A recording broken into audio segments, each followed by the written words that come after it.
सभी अधिकारियों को नमस्कार। आज की कक्षा में आप सभी का पुनः स्वागत है। और हम लोग सब जो क्या देख रहे थे, इससे पहले हमने देखा था बैंकिंग जो होता है उसके अंदर हम किस तरह से जो है पत्र व्यवहार करते हैं, किस तरह से जो है इंटर बैंकिंग इंट्रा बैंकिंग के अंदर जो है पत्र व्यवहार किया जाता है। उसी प्रकरण के अंदर जो है अगला हमारा जो है टॉपिक आ रहा है, वो है बैंकों का गैर बैंकिंग संस्थाओं या कार्यालयों के साथ पत्र व्यवहार क्या है। बिना किसी समय को जो है गवाते हुए और समय को वेस्ट करते हुए मैं डायरेक्ट जो है टॉपिक पे आई हूँ, क्योंकि वीडियोज़ काफ़ी लंबे हो जाते हैं। और इसमें हम देखते हैं,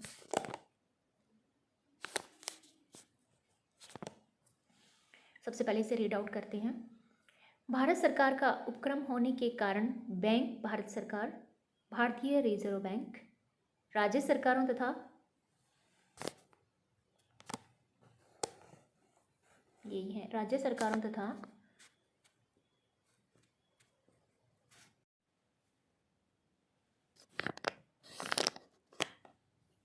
राज्य सरकारों तथा विभिन्न वित्तीय संस्थाओं के साथ भी पत्र व्यवहार करते हैं। इन्हीं बैंकों का गैर बैंकिंग या इतर संस्थाओं या कार्यालयों के साथ पत्र व्यवहार के अंतर्गत रखा जाता है। अब कह रहे हैं बैंक जो होते हैं वो क्या है, भारत सरकार, रिजर्व बैंक के, इन सब के जो है उपक्रम है, राज्य सरकारों के भी। तो फिर इसके साथ साथ उनके लिए ज़रूरी नहीं है कि वो अपने बैंक से ही कांटेक्ट करेंगे, अपने बैंक के कर्मचारी हैं उनसे कांटेक्ट करेंगे, बल्कि बैंकों के जो कर्मचारी होते हैं, बैंक होती है, उनके अलावा भी उन्हें जो है पत्राचार करना पड़ता है। तो उसके अंदर भी हमें कुछ अलग तरह के जो है पत्र दिए गए हैं जिन्हें हम देखेंगे, और उसके अंदर भी हमें अलग तरह की जो है सहायक शब्दावली का प्रयोग करना होता है, जो यहाँ पे दिया हुआ है, जिसे हम डिस्कस करेंगे। मैंने थोड़ा सा पैटर्न को चेंज किया है, this is very nice, but इसमें ये है कि वीडियो बीच में स्टॉप होगा, आई डोंट नो, इसलिए मैं मार्कर का यूज़ नहीं कर पाऊँगी। हाँ चलो ओके। सहायक शब्दावली देखिए, अग्रणी बैंक होता है, लीड बैंक होता है, कारोबार होता है, बिजनेस सबको पता है, व्यापार जो इसे करते हैं, जो करते हैं हम लोग, और उधार ऋण लोन होता है, यात्री चेक जो है ट्रैवल्स चेक होता है, अग्रिम एडवांस है ना, बैंक से कई बार कर्मचारियों को अग्रिम भी लेना पड़ता है, और बैंक भी जो है अग्रिम भुगतान करते हैं, रकम अमाउंट प्रति हस्ताक्षर होते हैं, काउंटर साइन कई बार करने पड़ते हैं, सिग्नेचर, और भुगतान जो है इनकेसमेंट और उपयाल्ड होती है, ये मैंने बताया था पहले, वापस से रिपीट कैसे हो रहा है। विस्तार जो है ब्रांच, शाखा होती है ब्रांच, और विस्तार होता है हमारा एक्सपेंशन, और बेजमानती जो है उधार होता है, क्लीन एडवांस होता है। ऊपर हमने जो ये पढ़े थे कुछ चीज़ें, लेकिन वापस से जो, क्योंकि बैंकिंग से संबंधित चैप्टर है ना, तो वापस से ये रिपीट हो रहा है, कोई बात नहीं, हम फिर से देख लेंगे। पूंजी निवेश होता है इन्वेस्टमेंट ऑफ कैपिटल, योजना स्कीम, और साहूकार होता है मनी लेंडर। साहूकार हम किसे बोलते हैं, मनी लेंडर को। ग्रामीण क्षेत्र होते हैं रूरल एरियाज, उत्पादक होते हैं प्रोडक्टिव प्रोडक्टिव है ना, और अनुत्पादक होते हैं नॉन प्रोडक्टिव। कुछ चीज़ें ऐसी होती हैं जिससे बैंक को बेनिफिट होता है, और कुछ चीज़ें ऐसी होती है जिससे बैंक को बेनिफिट नहीं होता।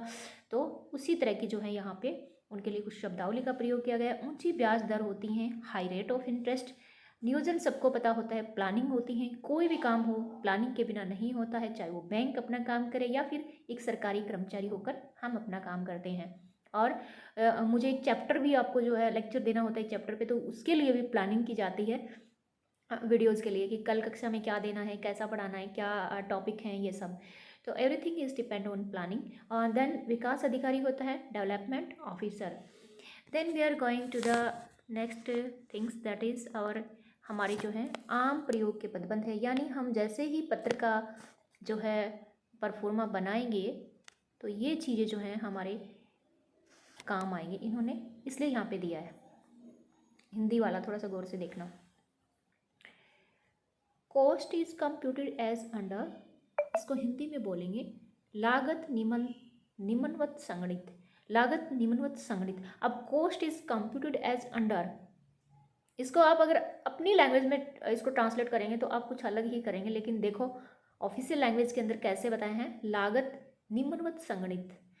कर्ब द एक्सपेंसेस, खर्चों पर रोक लगाइए, है ना, कर्ब कर्ब, इसको थोड़ा सा मतलब विदाउट एनी स्ट्रेस बोला जाएगा, कर्ब द एक्सपेंसेस, खर्चों पर रोक लगाएं। This is to be done on regular basis, यह निरंतर आधार पर किया जाना है। ये इसलिए दिए हैं कि आपको रट्टाफिकेशन नहीं करना, ये इसलिए दिया कि जैसे ही हम पत्र का प्रयोग करते हैं तो जैसे हम कहते हैं ना, अवगत करवाएं और सूचित करें। हमें हमारे अपने ऑफिशियल लैंग्वेज के अंदर अगर हम एज ए सेंट्रल गवर्नमेंट के एम्प्लॉय है तो हम कई बार अधिकारियों के पत्र देखते हैं ना, अवगत करवाए, सूचना अर्थ प्रस्तुत है, इस टाइप से। तो वो जो है बैंकिंग के अंदर कैसे जो है पत्राचार किया जाता है वो यहाँ पे बताया है। तो उसके अंदर जो है ना, लास्ट में ये कह रहा है कि एक एक दो दो लाइन के अंदर ही आप अपनी बात कह सकते हैं, इस तरह से संक्षिप्त रूप से। तो देन ये है revival letter to be obtains, पुनः प्रवर्तन पत्र प्राप्त किया जाना है। और रेमेडियल जो है मेजर्स में भी टेकन, निवारक उपाय किए जाए। एक बात मैं बाद में बताऊंगी, चलो इसको पढ़ लेती हूँ। और नेक्स्ट देखिए, इनऑर्डिनेट कॉस्ट, असामान्य लागत, असामान्य जो है हमारी असामान्य लागत होती है। और अब देखो इसमें इनऑर्डिनेट यूज किया गया है बैंकिंग के अंदर, और वैसे हम जो है सामान्य जनरल बोलते हैं कि जनरली जो है सामान्य होता है, इस टाइप से। लेकिन यहाँ ये अलग तरह की शब्दावली का प्रयोग किया है। अडहर द नॉर्म्स, मानदंडों का पालन करें। अडहर टू होता है किसी चीज़ से चिपका रहना, यानी रूल रेगुलेशन से। ये जो है हमारी फ्रेजल वर्ब होती है इंग्लिश के अंदर। रिन्यू द लीज, पट्टे का नवीकरण जो है नवीकरण करें, नया बनाए। और रिकर जो है एक्सेस पेमेंट, अतिरिक्त भुगतान की वसूली करें। एंड पोटेंशियल्स एरिया में भी एक्सप्लोर्ड, संभावित क्षेत्रों का अन्वेषण किया जाए, है ना, उनको एक्सप्लोर करो। एक्सप्लोर करते ही तो आप समझ ही जाते हैं कि अन्वेषण जो है इसकी हिंदी है। इसके बाद जो है हम देखते हैं, हमें कुछ स्थितियाँ दी हुई है, यानी ये अभी हमें बता रहा है। इसका मैं परफॉर्मर लेके आऊँगी, लेकिन एक बार हम चैप्टर को जो है कंप्लीट कर लेते हैं। हमारे सामने कुछ कंडीशंस दी हुई है। We have to make letters writing on this condition.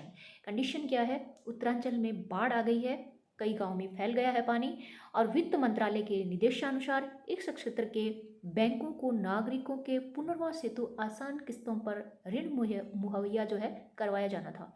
आपके बैंक की शाखाओं द्वारा इस संबंध में की गई कार्यवाही से मंत्रालय को अवगत कराने हेतु पत्र का मसौदा तैयार करें, यानी पत्र का ड्राफ्ट तैयार करना है, एक पत्र लिखना है। तो ये जो है आपके सामने कंडीशन भी दे दी गई है। अब आपको बता दिया है कि किसको अवगत करवाना है ना। तो आपको मंत्रालय भी बता दिया गया है। उसके बाद है ना, आपको क्या करना है, एक पत्र जो है इस टाइप से लिखना है। ये कंडीशन नीचे भी इसी तरह आपकी कंडीशन दी हुई है। ये पत्र चूंकि इसके अंदर हमें ऑनलाइन सिर्फ क्वेश्चन दिए हुए हैं, हम इसे करेंगे हमारी प्रैक्टिस टाइम में, है ना। और इसके बाद जो है हम चलते हैं हमारे इस कंडीशन में से। अगर आप कोई पत्र लिखना चाहे तो आप ला सकते हैं। जैसे ही मैं आपको जो है वीडियोस डालूंगी या मैं आपको क्लास में बताऊंगी, उस टाइम जो है आपका जो है जो भी आपकी मिस्टेक होगी, आपका सही होगा तो हम उसे डिस्कस भी कर लेंगे। अब देखिए बैंकों का नेक्स्ट जो कार्य क्या है, ग्राहकों के साथ जो है पत्र व्यवहार करना है। इसमें देखिए एक जो है देवादायी संस्था होने के एक सेवादायी संस्था होने के कारण बैंक का अपने ग्राहकों के प्रति विशेष दायित्व है।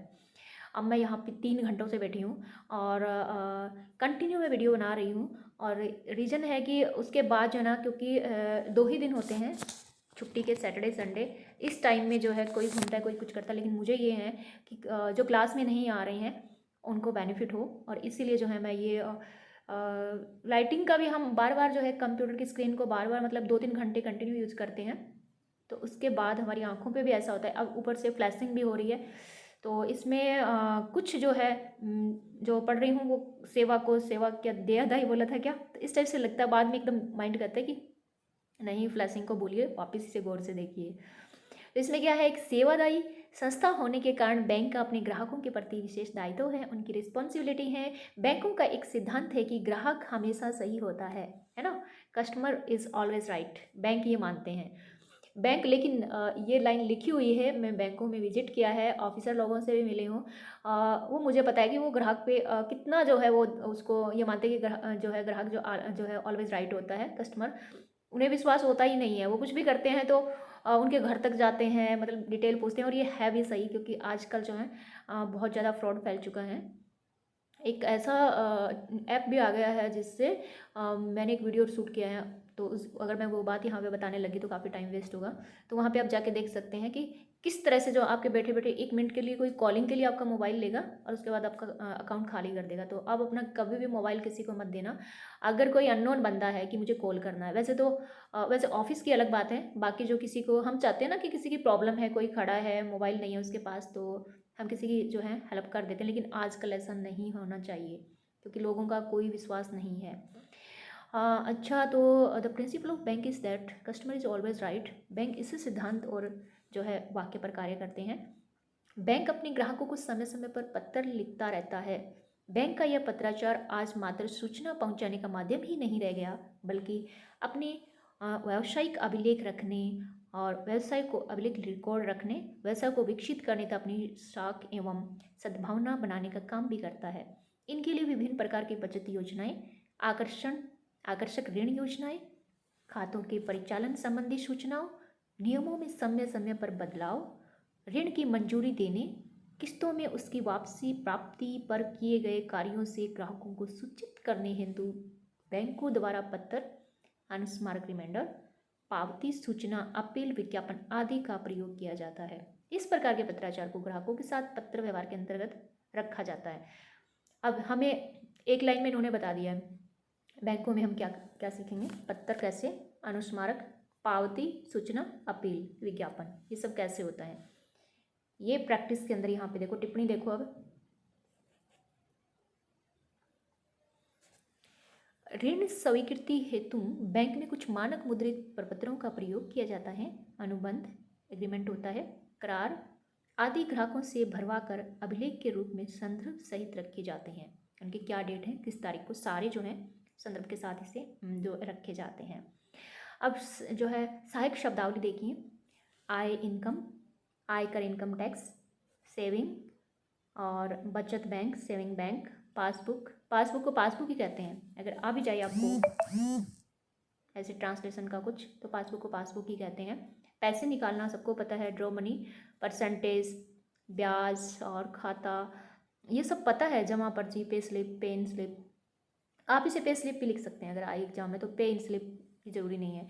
पैसे जमा करना, टू डिपॉजिट मनी, मैनेजर सबको पता है, रोकड़िया, कैशियर। अब देखो एक कैशियर है जिसने एडमिशन लिया हुआ है, तो उसने लिखा है कैशियर, लेकिन उसकी हिंदी रोकड़िया होती है। अब उसने तो कैशियर लिख के अपना काम निकाल लिया, फॉर्म भर दिया, लेकिन मुझे जो है उसकी हिंदी रोकड़िया इस टाइप से, क्योंकि हिंदी में भी आपका जो है होम मिनिस्ट्री की साइट पे जो है पूरा फॉर्म अपलोड किया जाता है, हिंदी और इंग्लिश दोनों में। तो इस टाइप से जो है ये आपके कुछ शब्दावली हैं। सालाना होता है पर एनुअम, काउंटर, पटल, ये सब क्षेत्राधिकारी, फील्ड ऑफिसर, राष्ट्रीय नेशनल, ये सब चीज़ें वैसे मैंने पढ़ भी दिया है। रेट ऑफ इंटरेस्ट फिक्स नियत होता है, और फिर भी आप इन्हें फिर से जो है एक बार देख लेना।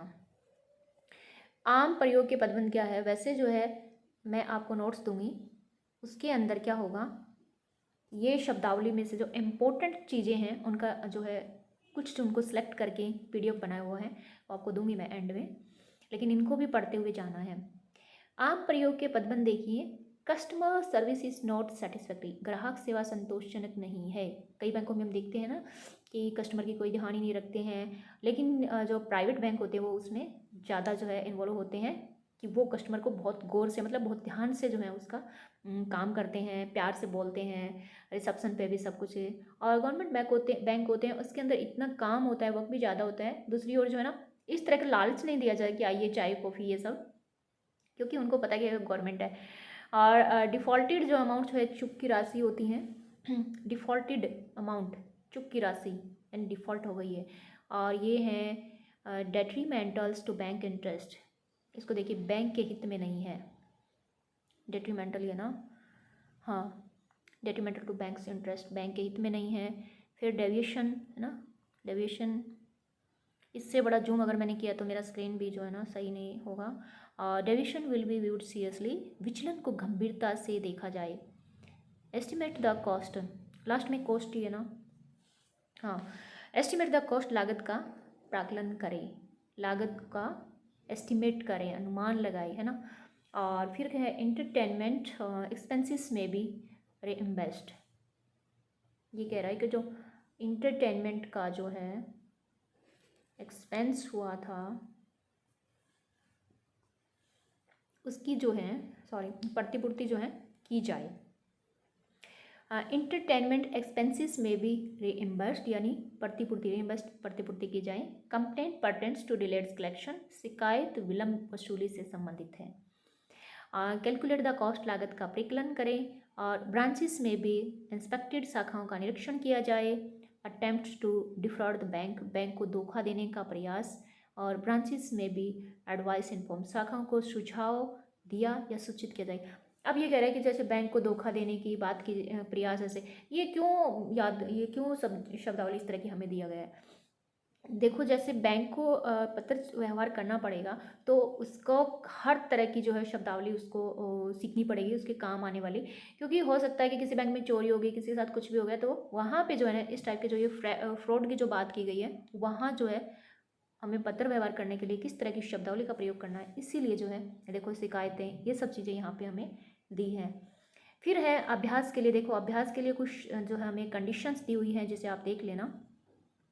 बैंकिंग से संबंधित जो है कुछ शब्दार्थ हैं। अब ये बैंकिंग वाला चैप्टर जो है ये ख़त्म हो रहा है, इसलिए एंड में जो है हमें कुछ शब्दार्थ दिए हुए हैं जिसे हम देख लेते हैं। एंड वाले शब्द हैं, इन्हें आप ज़रूर पढ़िएगा क्योंकि इनमें एग्जाम में जो है आते हैं। मार्कर थोड़ा चेंज करते हैं। यस, कुटीर उद्योग होता है, हाँ हमारा जो है कॉटेज इंडस्ट्री होती हैं, क्षेत्र अधिकारी होता है, फील्ड ऑफिसर होता है, अधिकरण क्या हो गया, पोजेशंस। और एक चीज़ देखना, इसमें कुछ गलती है। क्षेत्र अधिकारी को फील्ड ऑफिसर के बाद में ये जो फिजिकल लिखा है ना, ये नहीं है, ये कुछ नहीं है। अधिकरण मतलब पोजेशन डायरेक्ट। और निक्षेपक होता है, बेलर होता है ना। निक्षेपक क्या है, बेलर। रेहन या गिरवी जो है हम प्लेज बोलते हैं। रॉकड़ गैस ऑफिसर होता है। रचनात्मक रेहन कंस्ट्रक्टिव होता है। संपत्ति अंतरण जो है ट्रांसफर प्रॉपर्टी एक्ट होता है। डेबिटर ऋणी होता है और ऋणदाता जो है क्रेडिटर होता है। ये हम डेबिट और क्रेडिट कार्ड जो है यूज़ करते हैं, सबको पता है। और उसके बाद जो है प्रभारित करना, टू क्रिएट चार्ज। देखो चार्ज एक होता है ना, किसी के ऊपर चार्ज लगाना ऐसे, लेकिन यहाँ पे क्या बोला है, हिंदी के अंदर किस तरह की शब्दावली का प्रयोग किया है, प्रभारित करना। और फिर है प्रतिभूया जो है जामीन, इसमें है गारंटर। गारंटी जो होती है ना, उसी से ये बना है गारंटियर। तो गारंटर जो है इसमें प्रतिभूया जामीन बोलते हैं। सामान्य ग्रहण अधिकार जो होता है जनरल, ये बहुत इंपॉर्टेंट है, ये 2-3 बार एग्जाम में मैंने भी चेक किया है। ये वाला शब्द हमारा जनरल जो है, सामान्य ग्रहण जो है जनरल। लायन जो होता है जनरल लायन, ये वाला गारंटर से नीचे वाला। उसके बाद जो है ये नॉर्मल से हैं सारे, गैर बैंकिंग नॉन बैंकिंग है, विशिष्ट वाले भी हैं, नॉर्मल हैं। और संयुक्त परिवार आय भी नॉर्मल है, जॉइंट फैमिली वाला। रेखित चेक भी है, इम्पॉर्टेंट है। क्रॉस्ड जो हमारा चेक होता है वो भी रेखित चेक जिसे बोलते हैं। उसके बाद जो है इम्पोर्टेंट इसमें क्या है, पढ़ूंगी सभी थोड़ा थोड़ा जल्दी जल्दी, आए सबको पता है। एक साइड से पढ़ रही हूँ, इनकम सबको, ये सब जो चीज़ें सबको पता है उसको मैं जल्दी जल्दी पढ़ूंगी, और जो चीज़ें नई लग रहा है कि ये एग्जाम में आने वाली हैं उसको मैं दोनों साइड से रिपीट करूँगी। ये देखो ये इंपॉर्टेंट है हमारा जो है परक्राम्य जो है लिखित पत्र होता है। निगोशिएबल जो है इंस्ट्रूमेंट जो इसे बोलते हैं, इंपॉर्टेंट है। जमा राशि सबको पता है। ब्याज दर नीति, रेट ऑफ इंटरेस्ट। प्रतिज्ञा पत्र जो है, प्रोमिसरी, ये भी इम्पॉर्टेंट है। हमारा प्रोमिसरी नोट होता है जिसे हम प्रतिज्ञा पत्र बोलते हैं। पुनः कटौती जो होती है ये भी इम्पॉर्टेंट है। रीडिस्काउंट, पुनः कटौती, रीडिस्काउंट। और देन जो है बैंक दर नीति, सबको पता है। बैंक रेट पॉलिसी होती है। परिमाण जो है ये हमें क्वांटिटी, वॉल्यूम। रोकड़ सूची, रोकड़ सूची भी इम्पॉर्टेंट है। रोकड़ सूची कहाँ है, ये रहा, हाँ। फिर होता है अपस्फीति, एक होता है इन्फ्लेमेशन, एक होता है डिफ्लेमेशन, है ना। तो ये जो वही चीज़ें यहाँ पे जो है डिफ्लेशन दिया है, इन्फ्लेशन और डिफ्लेशन। तो इन्फ्लेशन जो होता है वो स्फीति, और ये जो है अपस्फीति की नीति होती है, ये डिफ्लेशन दिया हुआ है जो मार्केट में चलता रहता है। वसीयतनामा जो हमें पता ही है, ये विल होता है। विल को जो है कई तरह से प्रयोग किया जाता है। एक तो हम विल और शल को जो है एज ए वर्ब यूज़ करते हैं, लेकिन यहाँ ये नाउन के रूप में प्रयोग हुई है, और इसीलिए क्या है ये वसीयतनामा। अनुबंध सबको पता है, एग्रीमेंट। और चूककर्ता जो है डिफॉल्टर। और अनुपूरक भी एग्जाम में मैंने कई बार चेक किया है, सप्लीमेंट्री। और एक्सचेंज बिल भी है ना, इस साइड में भी मैंने उदासीनता जो है, इंडिफरेंस, मैच्योर, प्रतिपूर्ति, रिम्बर्समेंट, प्रीको, ये हमने पढ़ लिया था। विशेष श्रेणी बैंक, ये सब जो है देखा हुआ है। एक ये देख लेना, विनिमय बिल जो होता है, एक्सचेंज बिल जो होता है, और साख नीति, दोनों ही इंपॉर्टेंट है। Credit policy. अच्छा, उसके बाद जो है और कुछ शब्दावली दी हुई है, इसमें से ये है नोमेश जो है, नॉन मेश बैंकिंग होती है, इनोवेटिव बैंकिंग। इनोवेटिव शब्द से आप इसे समझ जाएंगे, नॉन मेश बैंकिंग, इसको थोड़ा सा याद कर लेना। विनिमय दर जो होती है, एक्सचेंज रेट होती हैं, छूट जो होता है, हमारा जो एग्जेम्पशन जो होता है, हम उसे छूट जो है जो डिफाइन करेंगे, लेकिन ये इंपॉर्टेंट नहीं है। और विभेदक ब्याज दर, डिफरेंशियल्स इंटरेस्ट रेट इंपॉर्टेंट है। तुलन पत्र जो है, बैलेंस शीट मैंने एक बार चेक किया है, एग्जाम में आई थी, और इसका हिंदी होगा तुलन पत्र। इसे आप संतुलित मत लिखना, क्योंकि संतुलित जो है बैंकिंग शब्दावली नहीं यूज करते होंगे बैंकिंग वाले, लेकिन ये जो है कार्यालयीन शब्दावली नहीं, इसे तुलन पत्र। और फिर होता है स्थूल रेहन, फिजिकल प्लेस जो होता है, प्लेट्स यानी हम किसी को पीछे पढ़ के गए हैं। और देय नगद ऋण जो होता है, डिमांड, ये इंपॉर्टेंट है। मेरे को थोड़ा सा याद नहीं आ रहा कि मैंने इसे, पर मैंने डिमांड को चेक जरूर किया था, थोड़ा याद आ रहा है। देय नगद जो है, नगद ऋण जो होता है, डिमांड कैश क्रेडिट होता है। बाहरी cheque not so much important. Outs जो है, स्टेशन चेक है। और पार्टिसिपेट जो ये क्या है, पार्टनरशिप जो एक्ट होता है, ये इंपॉर्टेंट है ना। हमारा पार्टनर होता है, उसके साथ शिप लगा दीजिए, तो पार्टनरशिप जो एक्ट होता है ये इंपॉर्टेंट है, जिसे साझेदारी अधिनियम कहते हैं। दिवालिया जो है, पारंगत में तो नहीं आया, लेकिन मैंने प्राज्ञ की किसी पुस्तक में जो है जरूर इसे चेक किया है, तो इंसॉल्वेंट, दिवालिया शब्द भी आया हुआ है एग्जाम में। अभिकरण व्यवस्था जो है, ये एजेंसी एग्रीमेंट। जाली चेक जो है हमारा, जिसे हम फर्स्ट चेक बोलते हैं। कैश शीट जो होते हैं, रोकड़ पत्र होते हैं। प्रति व्यक्ति आय, पर कैपिटा इनकम, ये हिंदी में कुछ आया था, उसके बाद इंग्लिश में कुछ लिखना था, पर कैपिटा इनकम। इसे अगर आप इकोनॉमिक की बुक में अगर आप देखेंगे तो इसका लिखा होगा पर कैपिटल इनकम, लेकिन यहाँ लिखा है पर कैपिटा इनकम। तो हमें जो है इस पुस्तक के अनुसार ही जो है शब्दावली को लर्न करना है। और इसी के साथ जो है मैं कोई ज़्यादा बात नहीं करूँगी इस वीडियो में, क्योंकि वीडियो लंबे हो जाते हैं। तो इस कक्षा को हम जो है यहीं विराम देंगे। अगली कक्षा में हम ऐसे कुछ शब्दावली देखेंगे जो विज्ञान एवं प्रौद्योगिकी जो मंत्रालय होते हैं उनसे संबंधित होते हैं। लेकिन चूंकि ये इतनी सारी जो है बैंकिंग का, विज्ञान का और अलग अलग जो है तरह के चैप्टर हमें देखने को मिले हैं, ये इसलिए मिले हैं कि एक व्यक्ति जो बैंक के अंदर बैठा है, या जो व्यक्ति विज्ञान मिनिस्ट्री या जहाँ जो है साइंस मिनिस्ट्री में बैठा है, उसे होम मिनिस्ट्री से वार्तालाप करने के लिए अलग अलग तरह के जो है पत्र व्यवहार करना पड़ता है। अब कोई होम मिनिस्ट्री में बैठा है, उसे साइंस वाले ऑफिस में काम होता है, कोई पत्राचार करना पड़ता है। बैंक में भी उसे कुछ काम होता है, पत्राचार करना पड़ता है। तो हर तरह के ऑफिसर्स के लिए हर तरह की शब्दावली जो होती है वो इम्पोर्टेंट है और आवश्यक भी है। इसीलिए जो है राजभाषा विभाग जो है पारंगत के लिए इतना कैश अवार्ड भी दे रहे हैं ऑफिसर्स को, दो इसमें जो कोर्स को कर रहे हैं या नॉमिनेट हो रहे हैं। तो इसके बाद जो है हम देखेंगे विज्ञान एंड प्रौद्योगिकी। जैसे ही हमारे चैप्टर फिनिश हो जाते हैं तो फिर हम प्रैक्टिस के अंदर जो हमें कुछ स्थितियाँ दी गई, कंडीशन दी गई थी, वो हम लेटर लेके आएंगे। और उसके बाद जो है सरकारी अर्ध सरकारी परिपत्र, उनका सभी जो चीज़ें हैं उनका नमूना जो है उसका एक अलग से वीडियो लेके आऊँगी। इसी के साथ जो है मैं एक क्वेश्चन पेपर भी है उसका भी एक वीडियो जो है शेयर करूँगी, किस टाइप का जो है क्वेश्चन पेपर आपका आएगा। Okay, bye, all the best, और मिलते हैं हमारी अगली कक्षा में। तब तक के लिए जय हिंद, टेक केयर।